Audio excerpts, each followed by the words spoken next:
O Senhor esteja convosco.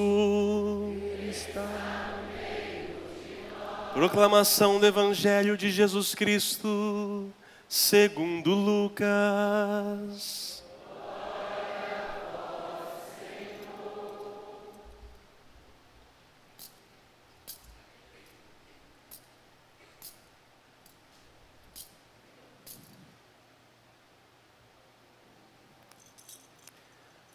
Naqueles dias, Maria partiu para a região montanhosa, dirigindo-se apressadamente a uma cidade da Judéia. Entrou na casa de Zacarias e cumprimentou Isabel. Quando Isabel ouviu a saudação de Maria, a criança pulou no seu ventre.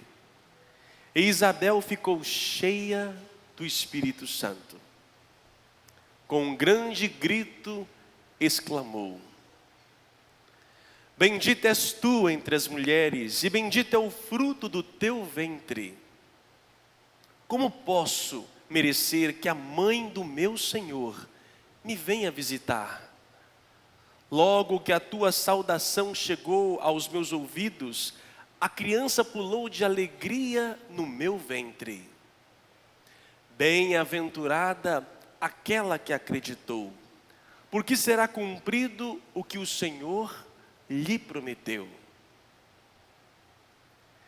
Então Maria disse: A minha alma engrandece o Senhor, e o meu espírito exulta de alegria em Deus meu Salvador, porque olhou para a humildade da sua serva.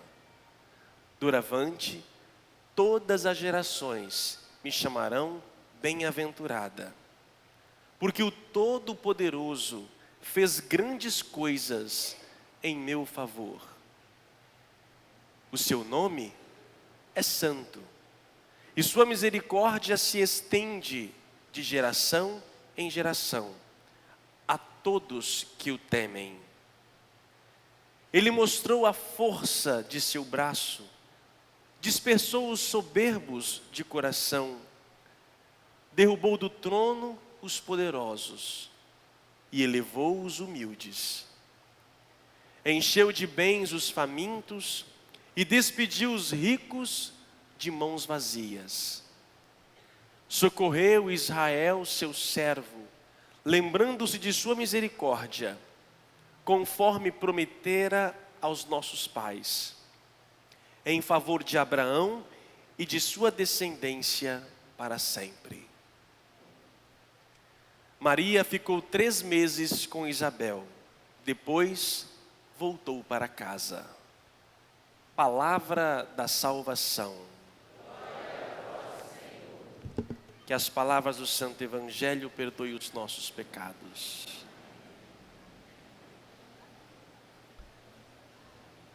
Meus prezados irmãos, hoje fazemos na liturgia uma solenidade, celebramos uma grande solenidade, que é um dos dogmas de Nossa Senhora, chamado de Assunção de Nossa Senhora. O que significa isto? De onde a igreja tira isto?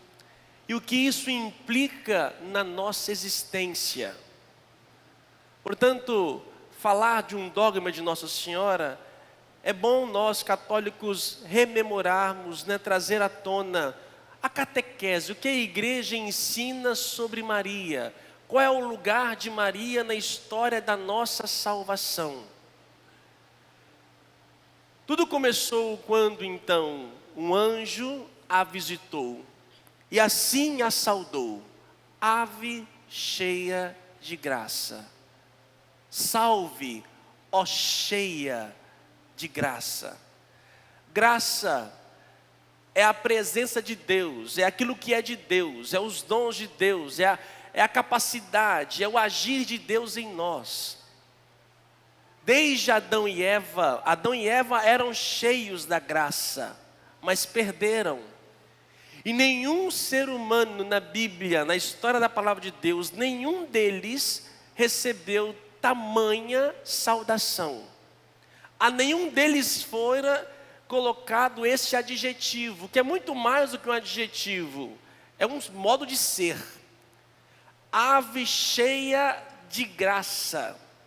Nós temos a graça de Deus. Pelo batismo recebemos a graça do batismo, recebemos a graça da Eucaristia, recebemos os casados do matrimônio, da ordem. Ou seja, os sacramentos são uma forma de manifestar, de nos dar a graça, de nos capacitar.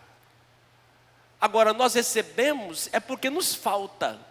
Nenhum de nós estamos cheios da graça. E nenhum de nós estaremos nesta terra cheios da graça de Deus. Sempre haverá espaço para mais graça.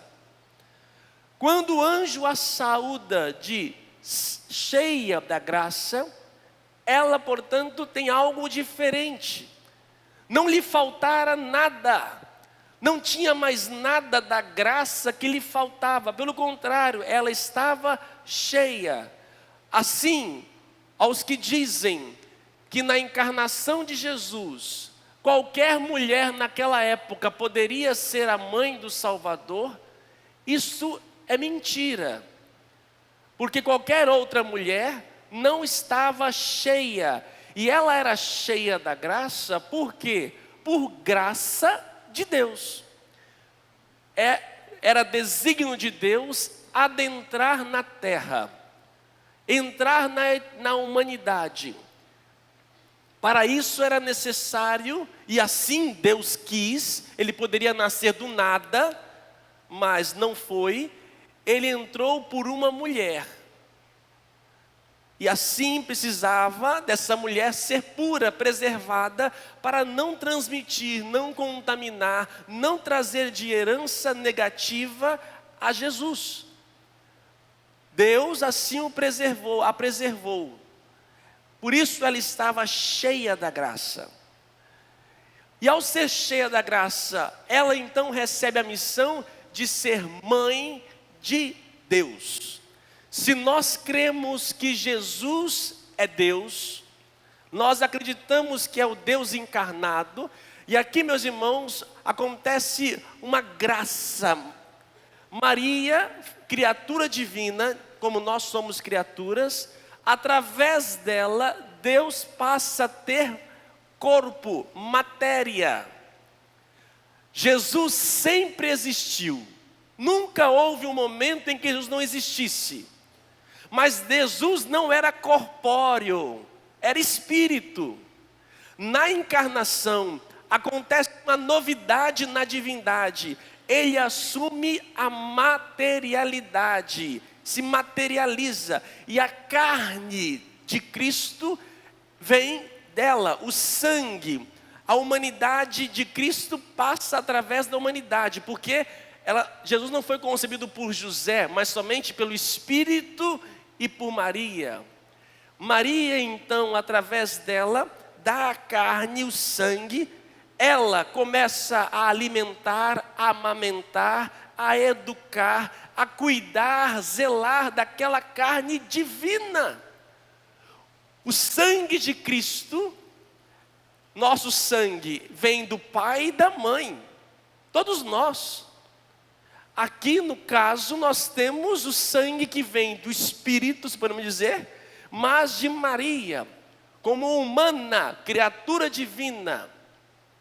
O sangue que jorra na cruz, que nos salva, que nos alimenta, passa através dela. Não que o sangue dela é que nos salva, mas a materialidade divina passou por ela.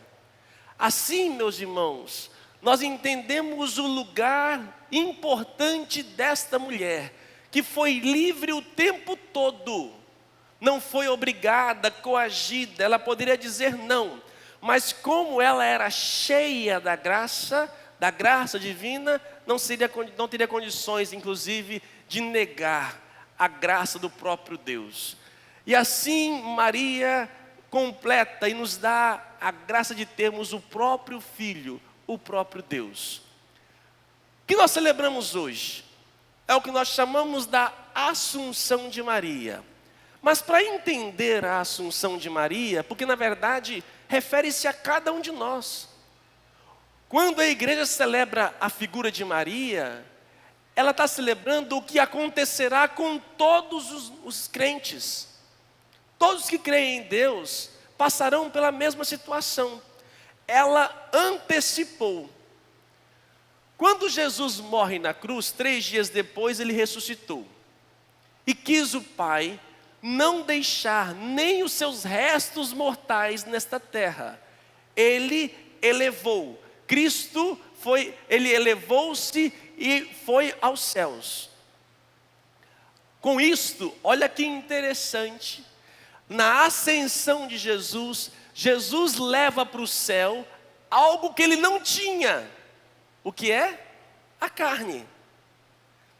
Ele não tinha. Na encarnação acontece, podemos dizer, né, um acréscimo em Deus. Deus assume e leva a corporeidade, a nossa humanidade ao céu. Se com Ele morremos, com Ele ressuscitaremos. Olha o que diz a leitura segunda para nós hoje, que nós ouvimos, tirada do corpo, São Paulo aos Coríntios. Cristo ressuscitou dentre os mortos, como primícias do que morreram. Se por um homem entrou o pecado, Adão, como todos morrem Adão, assim em Cristo, todos reviverão. Porém, cada um segundo qual ordem? Primeiro lugar, Cristo. Depois, os que pertencem a Cristo também reviverão. Todos aqueles que pertencem a Deus terão uma nova vida, que começa nesta terra, mas depois de nossa morte, nós iremos ser também elevados. Assim como Jesus foi elevado, elevou-se ao céu, quando sua mãe chegou o tempo final nesta terra, ela também fora, e aí vem o dogma da igreja, ela fora elevada ao céu, de corpo e alma. Por quê? Porque ela foi preservada do mal. Assim como a carne de Cristo aqui não ficou, nada dele ficou nesta terra, nada dela também ficou. Nós também seremos assim. Só que nós não somos cheios da graça. Existe uma diferença entre a nossa experiência de morte e a experiência de morte de Jesus e de Maria. Quando nós morrermos, ou quando um ser humano morre, o que acontece? A sua alma, ela separa do corpo. E esta alma, ela vai diante de Deus. A materialidade ainda permanece. Aqui, nós já encontramos diante do Pai, de Deus, mas ainda não plenamente. Somente na vinda futura, segunda vinda de Cristo, que aí então haverá a nossa integridade e o nosso julgamento final diante do Senhor. Como será isso? Não faço a mínima ideia. E aqueles que morreram há milhões de anos? Não sei. Os que viraram cinza, queimados? Não sei. A nossa materialidade. Porque, meus irmãos, se eu nego o meu corpo, já aconteceu muito isso na história da igreja, influenciado pelo Platão, que achava que o corpo é o cárcere da alma. Houve um movimento chamado gnosticismo, movimento gnóstico, na história da igreja, em que eles negavam a matéria e somente o que importava era a alma, era o espírito. Isso adentrou também na Idade Média. Era muito comum na Idade Média dizer: salva a tua alma, como se o corpo realmente fosse desprezível. É tão interessante quando a gente vai colocar intenção na missa. Quero rezar pela alma do fulano. E o corpo dele, coitado? A gente só reza pela alma. Essa ideia de que só a alma que presta. Não. Na ascensão, o corpo foi elevado. E quando a igreja proclama que Maria foi elevada de corpo e alma, portanto, também o nosso corpo será elevado ao céu. De que maneira? Não sei. São Paulo fala do corpo glorioso. São Paulo fala do corpo glorioso. E eu quero comparar, vamos olhar esse jarro aqui, essa planta. Olha só, meus irmãos, esta planta, qualquer outra árvore assim por diante, ela um dia foi uma semente. E ao ser enterrada, a semente morre e aí começa a nascer.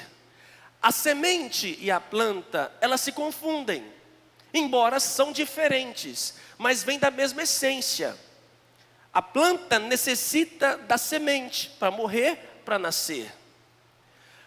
Algo que acontece, quando nós morremos, nós somos sepultados, é como uma semente.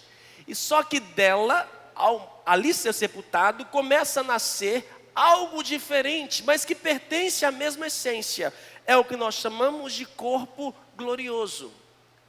Quando uma semente, eu não sou da roça, mas quando uma semente é enterrada ali, o que ela vai? Por dentro, ela vai por dentro nascendo e o casco ficando por fora. Esse casco não é simplesmente o corpo, como se fosse desprezível. Não, aqui existe materialidade. Existe aqui, podemos tocar. Só que essa planta, ela é totalmente diferente da própria semente. É o que nós chamamos de corpo glorioso.